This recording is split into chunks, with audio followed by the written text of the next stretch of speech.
What's up people, welcome along to Arsenal Fan TV, and that's the exact kind of performance I wanted to see from Arsenal this evening. The final score being 2-0 against Borussia Dortmund. Absolutely solid performance, great result, and just focusing away from the group stage for one moment, this result, moreover than anything, is hopefully going to see an end to that torrid run of form that we've been on and be more of a confidence barrier than anything. Hopefully we can build on this, hopefully we can push on, go into that game against West Brom, get a win there. I mean, if we can beat Dortmund at home, hopefully we can get a win against West Brom. Then we've got Southampton, hopefully we can go on a little run.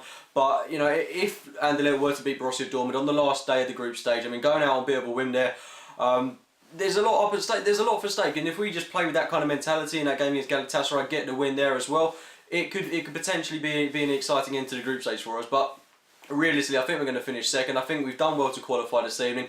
Really, we're happy with how the team performed. Not really a lot of negatives to say. I think we responded really well to the couple of poor results that we've had, and it was kind of exactly the same performance that we had against Manchester United the weekend, except that we were a lot more clinical. Focusing on the team lineup first of all, the only real change that we saw was Yaya Sonogo coming in for Danny Welbeck, which initially I was a bit quizzical about, but I can understand why we put him there. I know a lot of fans were calling for Lucas Podolski, but I think it has to be said that realistically, Sonogo's movement in front of goal and in front of the wingers that he's got provided by Alexis Sanchez, Oxlade-Chamberlain and Cazorla in behind him, I certainly think Sonogo was the more sensible option as he makes more runs, he's got a lot more movement, he's a lot more fluid, and he fits into our style of game a lot better than Podolski does. But when Podolski came on, in fairness to him, I thought he had an okay game, but he was on the pitch for only about 10-15 minutes, so I'm not going to judge on him too quickly. So we started this game really quickly, similarly to the game that we did against Manchester United, like I just said, and we were very clinical with our first chance, coming through Yaya Sonogo, excellent work by him, a goal created by the man himself. I think it was a throw-in by Callum Chambers over to Sonogo, controlled and held the ball really well. He muscled off about 2 or 3 people around him, played the ball to Cazorla, Cazorla with a delicately passed ball into Sonogo, and then a lovely finish through Weidenfeller's legs. Really deserved that goal considering the build-up he had to do to get it. Great work by Cazorla as well, who I think was...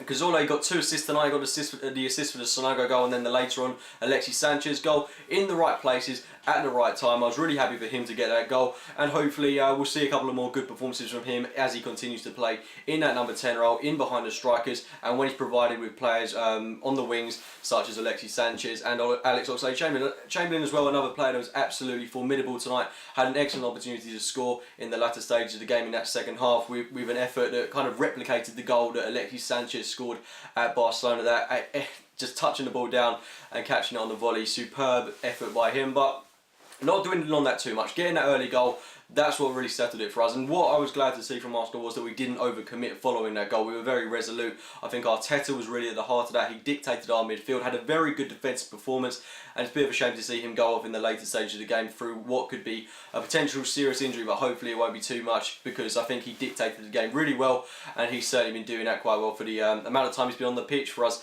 in recent games. However, I think age is having an effect on him. That's why he's picking up all these niggles, but hopefully it won't be a serious thing, because we're going to need him in the team at some point. But I mean, when Flamini came on, he was again someone that I thought, I'm not Flamini's biggest fan by any means, but when he was on the pitch, what he did everything right, he did everything he had to do, and he certainly didn't make us overcommit, which is something I felt he was maybe a little bit guilty of when we threw away the game against Anderlecht. And I mean, if we'd have won that game against Anderlecht, just looking at that very briefly, I mean, there would have been a lot more at stake going into this this game against Borussia Dortmund, and this win would have been even more fantastic, because it would have meant that we were on level points with Borussia Dortmund, and that game at the end would have been incredibly exciting. So you know, I'm still happy with qualification today, and that goal from Sonogo really summed up an interesting performance from us. Certainly a solid performance, a resolute game on our behalf. Although Borussia Dortmund did have their chances, I mean, that has to be expected.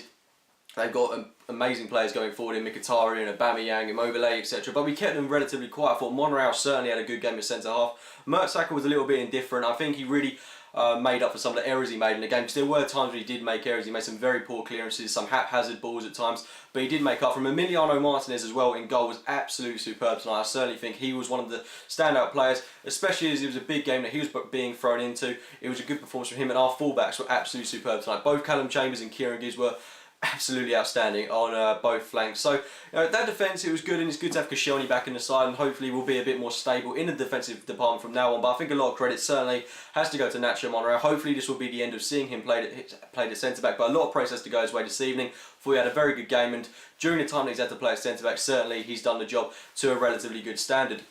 So after the Sonogo goal, we kind of dominated possession, as you would expect, up until half-time. Second half, Dortmund came out and they knew they had to play their game to get back into the match, as it were. That's exactly what they did. They were on top of the game for a little bit more, but we held our line incredibly well, played the offside trap really well. We were very solid, very resolute, and we didn't overcommit, which is something that we've been very guilty of in previous games. And we weren't caught on the counter. We kept the likes of Aubameyang, etc., very quiet. And any pace in their side, we just counteracted. And we were the ones playing on the counter, really. And we got that lovely goal midway through the second half through Alexis Sanchez. Great ball by Santi Cazorla. You know, a ball over to the side to Alexis Sanchez. Sheer brilliant individual goal by him. The audacity to have that shot is absolutely incredible. I mean, this guy is absolutely insane. Words can't describe quite how good he is, and I'm so relieved that we've got a player of this quality in the side. He certainly deserved that goal. His work ethic was absolutely sublime, and I think a player that also deserved a goal was Alex Oxlade-Chamberlain. Like I said earlier, had that great effort in the second half. It was a shame that didn't go in, but he was certainly another player that we could take a lot of positives from tonight. A lot of individuals played really well. I think Aaron Ramsey as well, although he wasn't a standout player, he certainly wasn't replicating the kind of games he had last season. He did up it that extra level. He certainly has played a lot better than he has in previous games. He certainly played a lot better than that game against United, and it's good to see him kind of stepping up to the mark, taking his game seriously, and he's simplifying it a bit. I mean, he played a lot more defensively today, although he did try to get on the score sheet at times, as you would expect from him. He was very resolute in the defensive department, and hopefully that will continue on his behalf. And he's going to really need to step up, considering the absence of Jack Wilshere. But this is a fantastic result, confidence-wise. I mean, we can go into that game against West Brom, hopefully get a win there, go on a run of results, and, you know, we could salvage something from this season. I mean, the title, in my opinion, well, realistically, it is over. I think you've got a very far-fetched mind if you think that there is still a chance of us winning this title. But who knows? We could have a good second half of the season, a top 4 finish, retain the FA Cup, and having a decent Champions League run. I mean, there are still positives to take out of this season, but please don't let me come across like I'm excusing the previous games that we've just had, because the loss to United, the loss to Swansea, and the draw with Anderlecht were all horrific results, and effectively they cost us massively. But, you know, if we can rectify it in this sense, I mean, if we go on a run of games, there are still positives that could be taken, but those 3 fixtures especially have cost us, and they've thrown a lot of good opportunities away for us, especially having a decent Premier League challenge. So those would be my thoughts. I don't want to look at the negatives tonight. I mean, we've got to look at the positives. We've got to enjoy these Champions League nights whilst we've got them. I can't criticise a single player, which is always a positive in these videos, and I'm going to wrap it up on that note. So guys, if you've enjoyed the video, please be sure to give it a like rating, subscribe to Arsenal Fan TV, check out my own channel, AFC Game by Game, and as always, thank you for watching, guys.